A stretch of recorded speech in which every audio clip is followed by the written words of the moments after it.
On a kayaking excursion at Kealakekua Bay, Hawaii, exceptional snorkeling and paddling activities are offered alongside a swarm of playful dolphins. Many adventurers are attracted to the mesmerizing waters here, and every year, trips are organized to go scuba diving here or just relax in the tide pools. But who knew that an innocent kids trip would become a horrifying nightmare for their parents? In July of 2012, more than a dozen teenagers, all high schoolers, joined a trip organized by the Bold Earth Adventures Tour Company out of Colorado. The trip was to reach the Kona Coast on the Big Island. The group of teens was led by several guides, all in their early 20s. Bold Earth Adventures also teamed up with the local tour operating company, the Hawaii Pack and Paddle, to ensure that the trip was smooth, fun, and enjoyable. However, the tour took a terrifying turn, resulting in a tragedy that no one imagined. In the group, there was one 15-year-old teen who stood out, Tyler Madoff. He was a junior lifeguard, a football player for the Scarsdale High School team out of New York, an exceptional student, and the captain of the crew team. At such a tender age, he had achieved so much and had such a bright future ahead of him.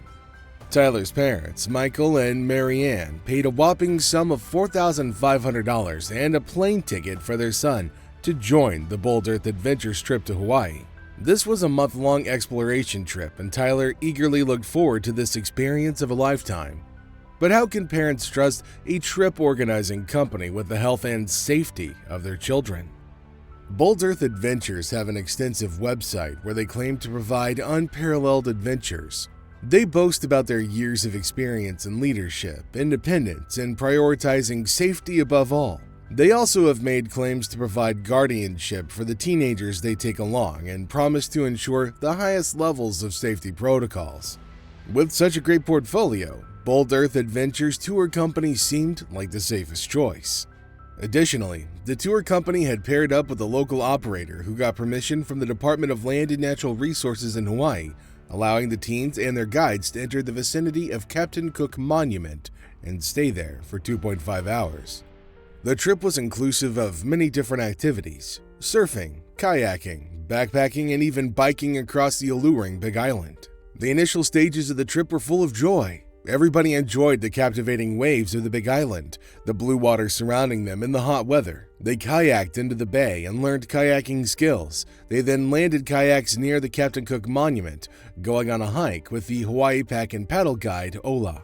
The vegetation and beautiful nature around them allured them, and soon they arrived at the monument and began snorkeling. The Hawaiian waters are home to some of the most amazing underwater creatures, and the group spent several hours enjoying the underwater life. At around 1:30 p.m., they had lunch, and by 2:36 they were done eating. Soon afterward, Ola asked Andrew, Letitia, and Kelsey if they wanted to go for a hike or back to snorkeling. Since they'd been in the water for quite some time, they opted to hike. Later that evening, the group, along with the guides, decided to be different and explore the unauthorized areas. The Bold Earth Adventures were given strict guidelines to stay within the Captain Cook Monument in the Bay Area, and anything further was strictly prohibited. Nonetheless, they disregarded the safety protocol as well as the extent of their permit, and ended up leading the teenagers into an unauthorized trek through the state park all the way to the perilous Pahoehoe lava flats. The lava flats were an extremely dangerous area with jagged crater-filled lava rocks all around and terrifying waves and surf churning the waters at high speeds. The travel guides included Andrew Mork and Kelsey Tyler from Bold Earth Adventures, and Barry Mims, Nolan Keela Reed, and Letitia Mims of the Hawaiian Pack and Paddle Group. The dangerous, unauthorized area was on the south shore near the Napopo Lighthouse. Here, the guides told the teenagers, whom they were responsible for, to go for a swim in the nearby tide pools. According to the guides, these were known as the fun zones. Excited to be exploring new areas, the teens, including Tyler Madoff, went into the tide pools. Soon afterward, the fun zones turned into pools of terror. The group found itself thrashed by the violent water waves coming at them from everywhere.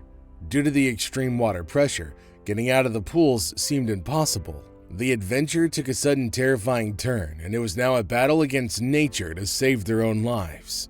The waves were violently receding, thrashing, and throwing the members of the group in every direction. In the chaos, some teenagers managed to get out of the tide pools and hung on to whatever they could find nearby so the waves didn't push them back into the water and eventually carried them to the depths of the ocean. But Tyler was not so lucky. During the attack, he was struck by massive waves and thrashed on the lava rocks and the local pools. He couldn't get himself to stand straight or balance his body enough to swim against the water pressure. The waves carried him along, through the pools towards the shoreline cliff. Soon afterward, Tyler was taken into the ocean with the water. Along with Tyler, another teen, Matthew Alzate, out of Miami, Florida, just 15 years of age, was also swept into the water. The whole trip was now a tragic incident and turned into a rescue mission swiftly. Matthew was drifting down the ocean with the water, but with the help of a brave fisherman nearby, he was rescued and brought back to the surface. The call to emergency responders was made immediately, but it took them over an hour to reach the site. During this time, nobody knew where Tyler Madoff would be and whether or not he survived the brutal waves of the ocean. The ocean kept taking Tyler further into the depths, and eventually he got so far that the prospects of finding him were nearly completely lost. While the heart-wrenching wait for the emergency responders and rescue team was ongoing, local tour boats, guides, and residents helped to rescue the other teens floating abruptly in the water. After an hour, the Hawaii County Fire Department, the local police force, and the U.S. Coast Guard worked together to find Tyler Madoff. With the use of boats, secure all-around flotation-equipped, safe vessels, and scuba divers, they swept the water body, but to no avail. After several days of throwing a Hail Mary at the ocean, the rescuers finally backed off, accepting that Tyler Madoff's body had been consumed by the ocean and there was no chance of bringing it back to the surface. Tyler Madoff was officially announced as deceased soon after the failed rescue mission. The tragic incident was heartbreaking for Tyler's parents, and they couldn't believe that two touring companies, especially Bold Earth Adventures, who boast about their professionalism publicly, would overlook the safety guidelines and disregard the itinerary and the permit given to them. Michael Madoff, the father of the deceased teenager, blamed the tour guides, especially Andrew Mork, who was the team leader. He said that the 22-year-old guide poorly judged the situation and disregarded the safety of the children under his care. Michael further added that Andrew was the one who allowed the Hawaii Pack and Paddle guides to enter unauthorized areas and take the teens with them. Almost a year after the death of their beloved son, Michael and Marianne filed a lawsuit against the Bold Earth Adventures tour company for negligently taking the children to uncharted, unauthorized areas, which resulted in the death of their son, Tyler. During the lawsuit, Andrew Mork gave a statement on July 19, 2012, in which he mentioned that Ola, a Hawaii Pack and Paddle guide, encouraged the whole team to go on a hike before dinner was ready. He mentioned that the hike would give a great view of the coastline and referred to it as the King's Tour. He further added that they approached the coastline and then entered the pools. Kelsey, Letitia, and Andrew sat in the Queen's Bath, and the students, along with Ola, sat in the larger Queen's Bath 15 yards away. And soon afterward, the waves hit.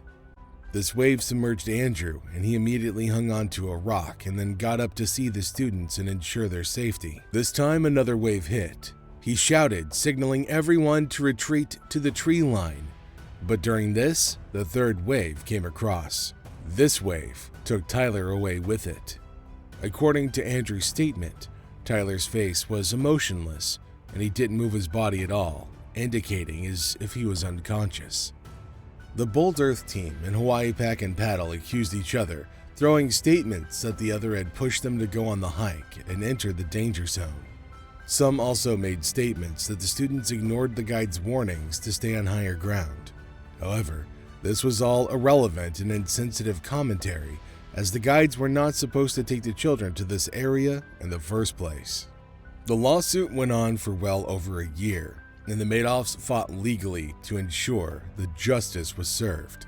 However, in 2014, the lawsuit was settled by giving monetary compensation to the Madoff family. The amount given to the Madoffs remains undisclosed. But a statement made by Tyler's father mentioned that the lawsuit was never about the money. It was always about ensuring that such companies are exposed, and hope is given that other families won't have to face the tragedy and the heartbreak that their family will go through forever.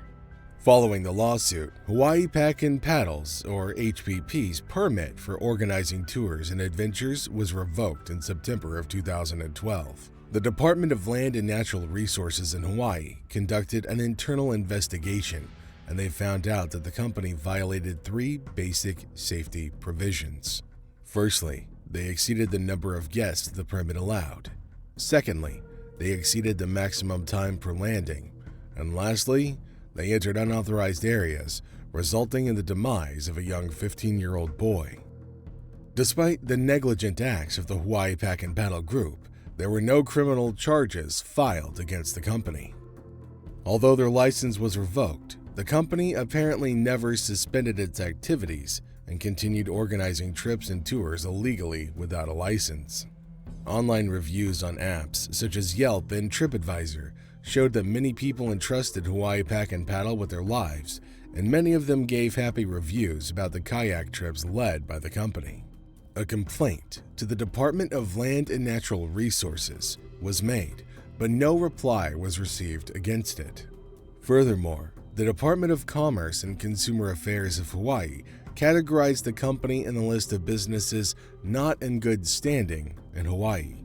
The official company phone number allotted to them at the Big Island was also disconnected.